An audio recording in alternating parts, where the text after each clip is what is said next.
The 46th SADC Summit is entering its final stages at the International Convention Center in Durban, with regional leaders expected to wrap up discussions on key priorities facing the region, Southern Africa. President Cyril Ramaphosa is due to deliver the closing address, and that we're told is within minutes, really. This as the bloc looks ahead to implementing the decisions taken at this year's summit. Let's go to SABC News anchor Oliver Dickson and the team down in Durban. Oliver, good evening to you once again. So there's a sense then that we are not so far from the end of this summit, yeah? We are not so far from the end of this summit. Yeah, Tulas, the latest update we have received is that within the next 7 or 6 minutes or so, we expect that closing ceremony to start. The latest update we got was that at around 7:15, we'll see the commencement thereof. What you will see during that closing ceremony is the signing of the legal instruments of the SADC heads of state and government. Following that, we will see the induction of the new Deputy Secretary on Regional Integration. And then we will hear from the Executive Secretary, Elias Mokhosi, and then we will hear from President Cyril Ramaphosa following that. And of course, we then expect later on, after the closing ceremony, a media briefing led by President Cyril Ramaphosa, accompanied by the Minister of International Relations, Ronald Lamula, as well as the Executive Secretary, Elias Mokhosi of Botswana, to address the media. Hopefully then we'll get substantial detail on what had come up in those closed sessions. We've, of course, pontificated a lot on what we think the priorities might be coming out of that. But that notwithstanding, a question I do want to put now to SABC News senior politics reporter Ntebo Mokobo is one on what the future looks like following this SADC summit that's taking place here now. Ntebo, what does success look like? How do they begin to imagine and measure it? Well, good evening, Oliver, and good evening to the viewers. I would say South Africa, this is the 4th time that South Africa presides over this SADC or regional bloc. There has to be success after this regional meeting. One success that South Africa really wants as the chair is that you would recall that the African continent wanted to up what they call Africa intra-trade to around 30%. By 2020, it didn't happen. But the SADC region, under the leadership of South Africa, wants to up what they call the SADC intra-trade, which means the 16 countries of the SADC region has to sell amongst themselves. And that trade amongst them is currently at around 20%. They want to up that or to ratchet that to around 50%.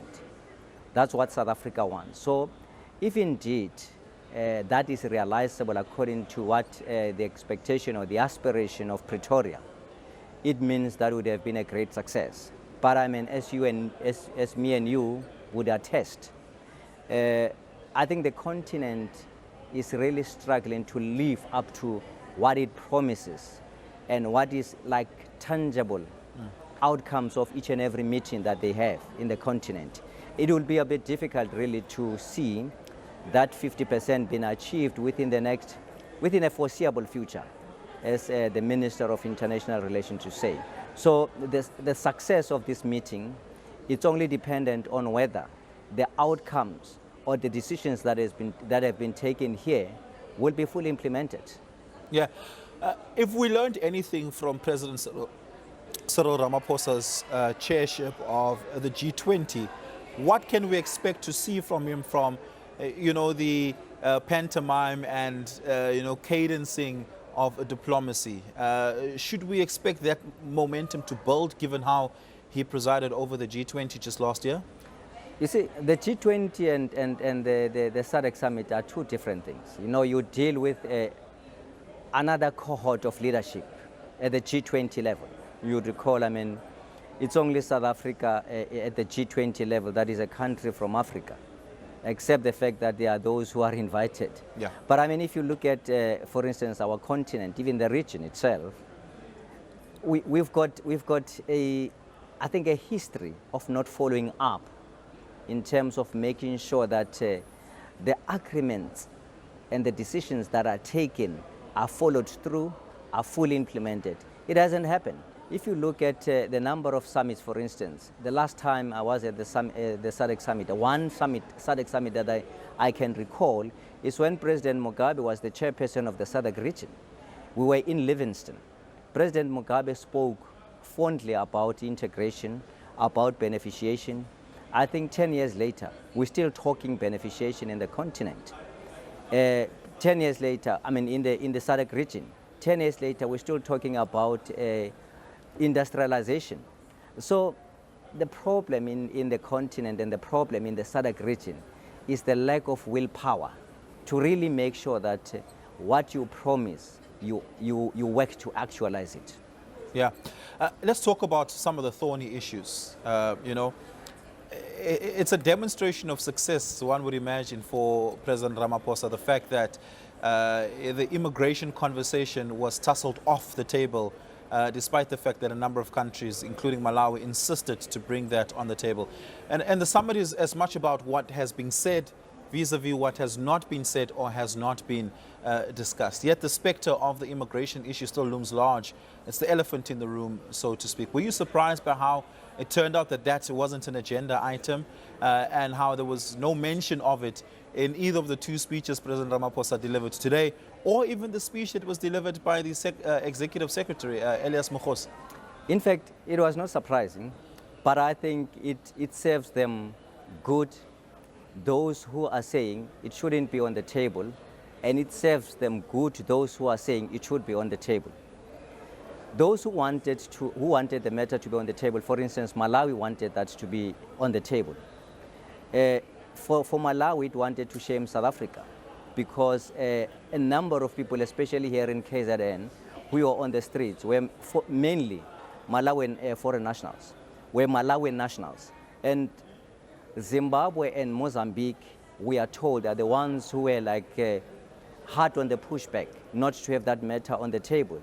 It serves them good because it will then force or in fact propel the president and even South Africa to say, but the problem that we are in, it's not a problem of our own making. It's the problem of either mismanagement in your country in terms of democratic ethos in your country. That's why your people are here. And even Malawi was doing that because they knew that that will shame South Africa in this meeting.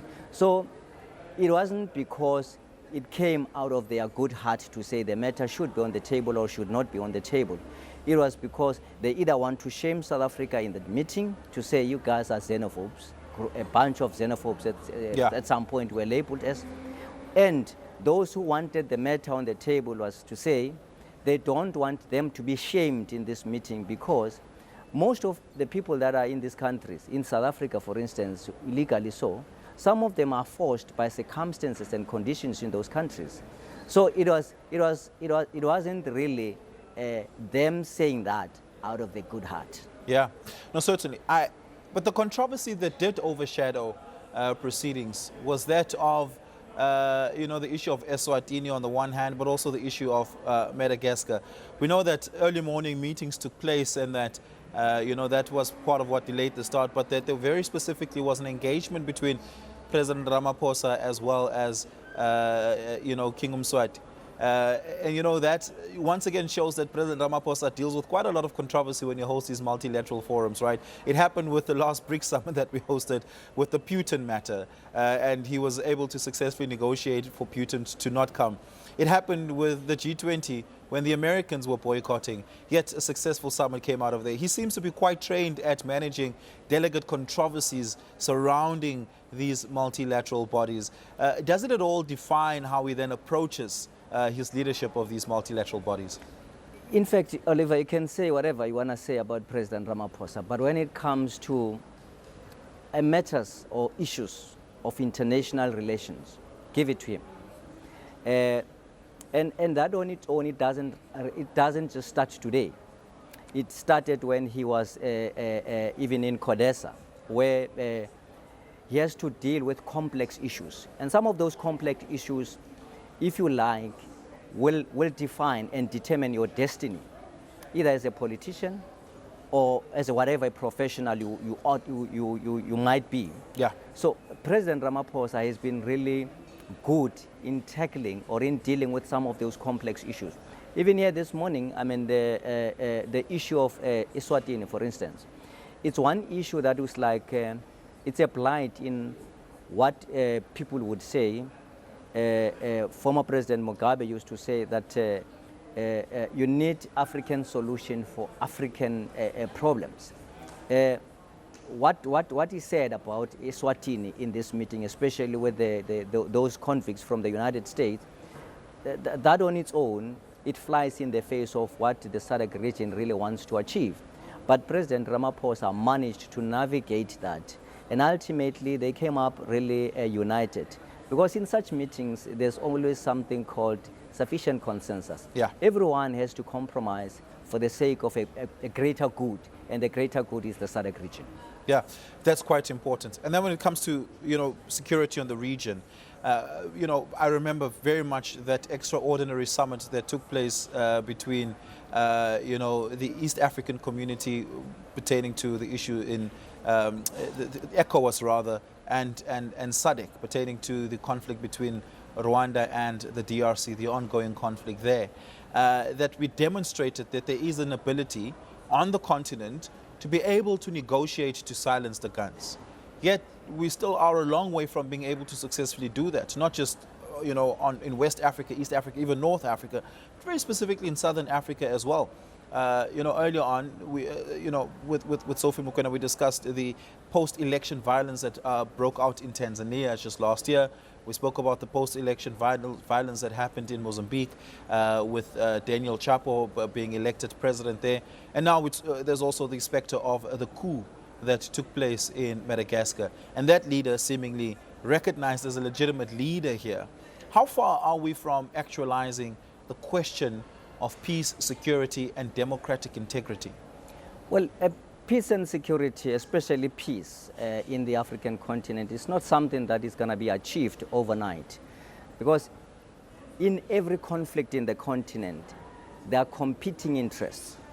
For instance, you would want the African continent to solve some of the problems in the continent in a particular way. But some foreign interest will want the conflicts to be addressed and dealt with in a particular way. And that on its own then delays what really African leaders want to achieve in terms of peace attainment.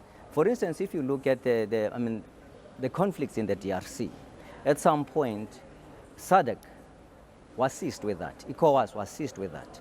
But overnight, the United States was then involved. And everything that SADC and the African Union in particular has been doing in the DRC or in that part of the continent was like amounted to really nothing or reduced into nothing because of some interest by the because of interest by foreign countries in that thing. So sometimes what delays the attainment of peace and stability in the continent is African leaders allowing foreign interest to supersede everything. And at the heart of everything is what I normally say. If you allow self-interest to supersede the national interest, you must expect the crisis. And that's where we are in the continent. Ntebo, we're going to have to leave it there. Thank you so much for some of those insights. Really do appreciate it as we lead up to and anticipate the start of that closing ceremony that is meant to be starting moments from now. Tulas, there are some successes that were highlighted here. For instance, in 2025, the region, 16 member states and its economy of 400 million people grew by 3.4%, taking it to an economy that is nearly $900 billion in total value. President Ramaphosa highlighting that in the DRC, 5,000 cases of Ebola has been recorded, 2,300 casualties there, but much is being done to contain the spread of Ebola. Uganda, for instance, having been able to rid itself of any cases of Ebola. That has been highlighted as a success here. But the fact that food insecurity has been reduced by 16% in the region in the last financial year, that proves that much can be done if we put to use the instruments at our avail. And of course, one would imagine that those instruments were at the center of discussion today in the closed session, including that of the Africa Continental Free Trade Area, which was a big discussion point. The Southern Africa Customs Union, of course, being a big an important instrument for economic activity, particularly for landlocked and smaller economies in the region, like Eswatini and Lesotho, by example. And so one would imagine that President Ramaphosa, as he was leading those closed session discussions, would have highlighted not just the successes and the instruments available, but also some of the failures, of which one can imagine that there are many. We hope to hear from what those might have been in the feedback session that is meant to ensue in that closing ceremony. We'll keep an eye on that for you to